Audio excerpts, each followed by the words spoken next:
Jakarta adalah ibu kota Republik Indonesia yang luas dan besar dengan populasi lebih dari 10 juta jiwa.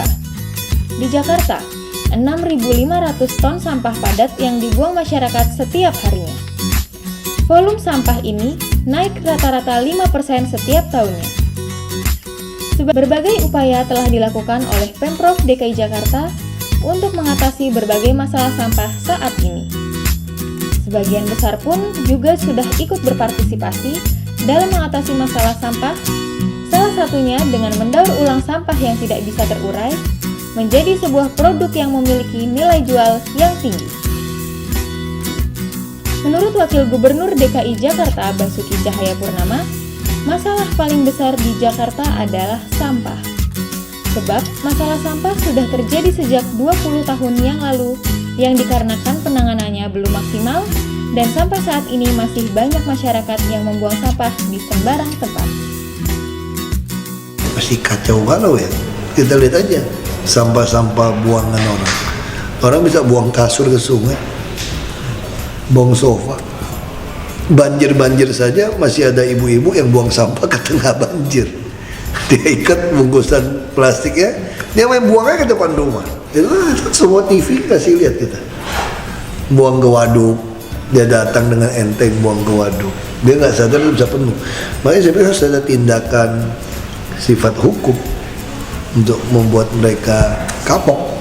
Halo Sobat Kreasi, Jakarta merupakan kota metropolitan yang memiliki segudang masalah. Nah, salah satu masalahnya adalah banjir yang disebabkan oleh tingginya volume sampah setiap harinya. Minimnya tempat pengelolaan sampah dan kesadaran masyarakat juga menjadi salah satu penyebabnya nih. Dan kali ini Kreasi akan membahas tentang bagaimana salah satu cara solusi mengurangi sampah di ibu kota. Bersama saya Diana, Kreasi akan membahas tentang daur ulang sampah plastik. Jangan kemana-mana, tetap di Kreasi.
Selamat siang pemirsa, saya sekarang sedang ada di XS Project nih.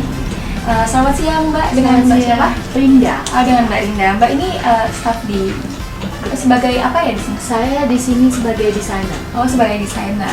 Oke, langsung aja ke pertanyaan pertama. Gimana nih? Bisa ceritain sedikit nggak gimana berdirinya XS Project? Jadi XS Project ini awalnya adalah sebuah karya seni. Jadi founder kita di tahun 2000, beliau datang dari Amerika, terus shock melihat keadaan pemulung, karena kan di sini sistem manajemen di luar sana dan di sini kan sangat jauh berbeda, kondisinya sangat menyedihkan sekali, bahkan sampai sekarang. Beliau kaget dan beliau adalah seorang seniman dengan young artist yang medium seninya memang dari sampah. Jadi terus dia tertarik dengan kehidupan pemulung ini.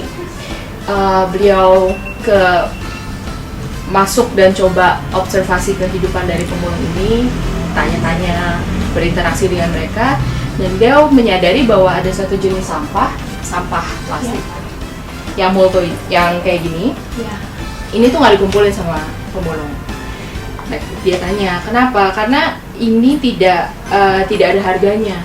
Karena kan pemulung itu pada dasarnya mengumpulkan sampah untuk kemudian dijual kembali kan.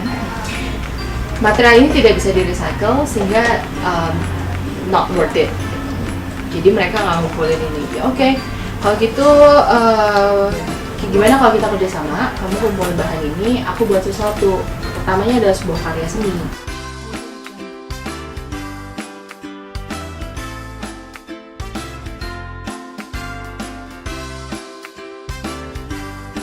Pertama-tama, bahan-bahan plastik dipilih dan dipisahkan mana saja plastik yang bisa digunakan dan tidak bisa digunakan. Agar lebih mudah dibersihkannya, plastik yang sudah dipilah ini direndam selama 1 malam untuk membersihkan kotoran yang terdapat pada plastik tersebut. Kemudian, disikat dari semua sisi supaya bersih dan benar-benar hilang kumannya sobat kreasi. Setelah dicuci bersih, plastik ini direndam kembali selama 1 jam agar di dalam plastik ini benar-benar tidak ada air dan baunya hilang. Nah, plastik dijemur di bawah terik matahari dalam keadaan tertelungkup. Dan setelah beberapa jam, plastik dijemur kembali namun dalam keadaan dibalik. Proses penjemuran ini bertujuan untuk menghilangkan aroma sampah dan kimia yang menguap.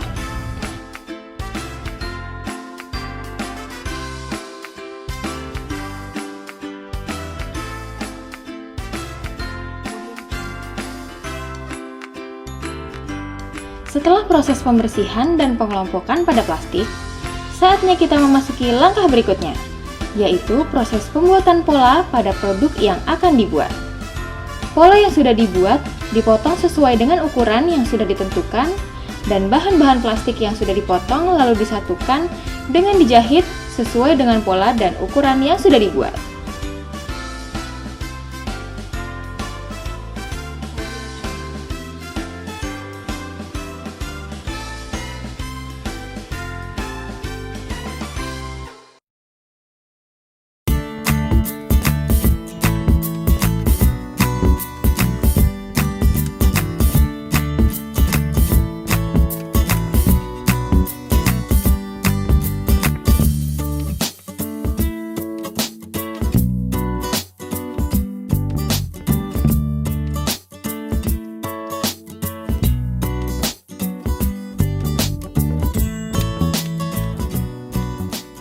Lembaran-lembaran tadi udah dipotong, dijahit dulu seperti ini.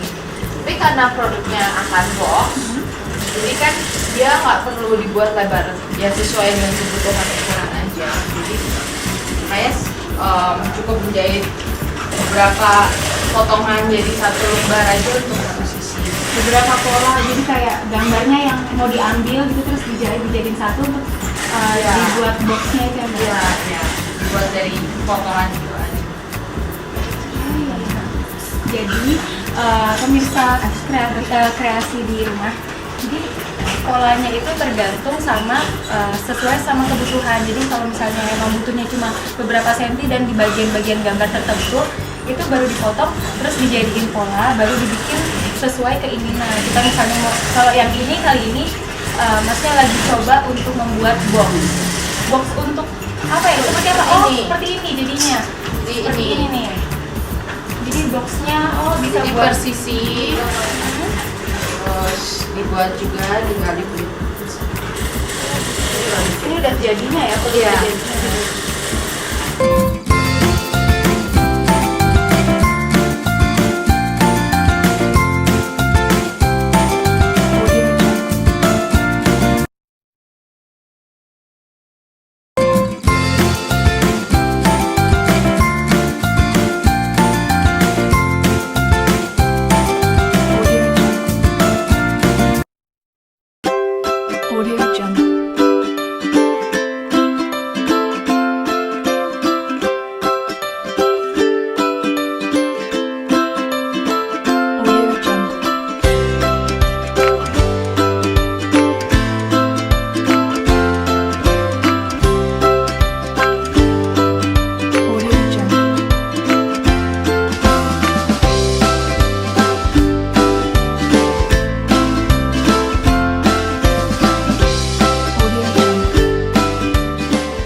Kalau mau lihat yang plastik-plastik kita, jadi dari awal, paling awal sekali itu model-model seperti ini.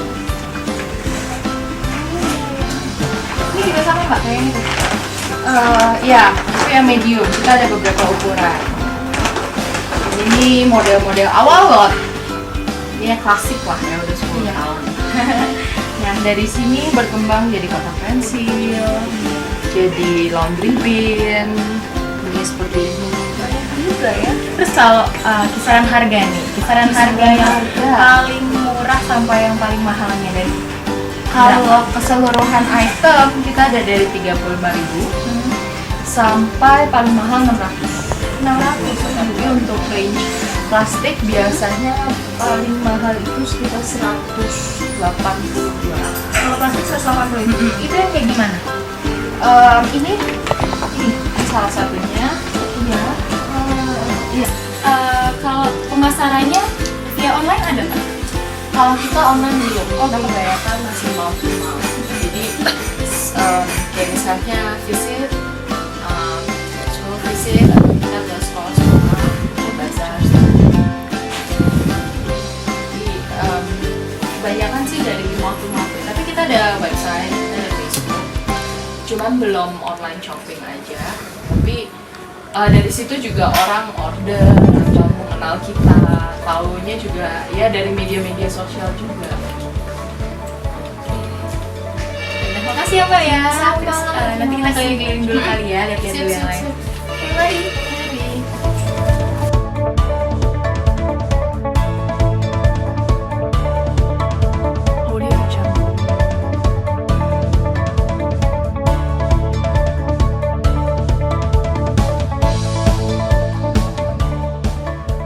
Menurut saya masalah sampah di Jakarta itu sekarang sangat memprihatinkan ya, karena banyak sekali masyarakat yang belum sadar akan arti kebersihan dari kota Jakarta itu sendiri gitu loh. Jadi banjir itu karena dari sampah yang tadi masyarakat buang itu.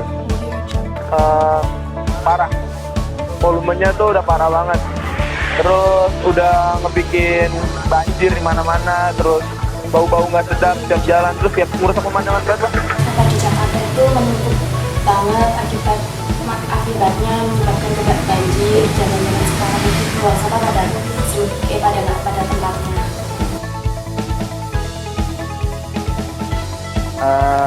Saya sangat tertarik ya dengan produk daur ulang sampah. Di samping dia mengurangi volume jumlah sampah, dia juga bisa membuat suatu kreasi baru, mana kreasi unik yang belum pernah ada. Tertarik karena sekaligus untuk mengurangi penglihatan yang penglihatan jalan yang kurang baik, itu juga bisa ngurangin volume sampah yang ada di Jakarta atau dimanapun. Sebenarnya sih kalau untuk pendauran ulang itu nggak seharusnya hanya di Jakarta, tapi di beberapa daerah yang lain, karena itu juga bisa jadi handmade yang membawakan keuntungan untuk dirinya sendiri.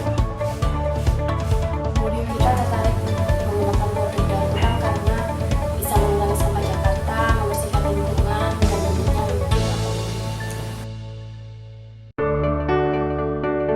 Jadi produk daur ulang bisa membantu anak-anak pemulung, siswa anak pemulung.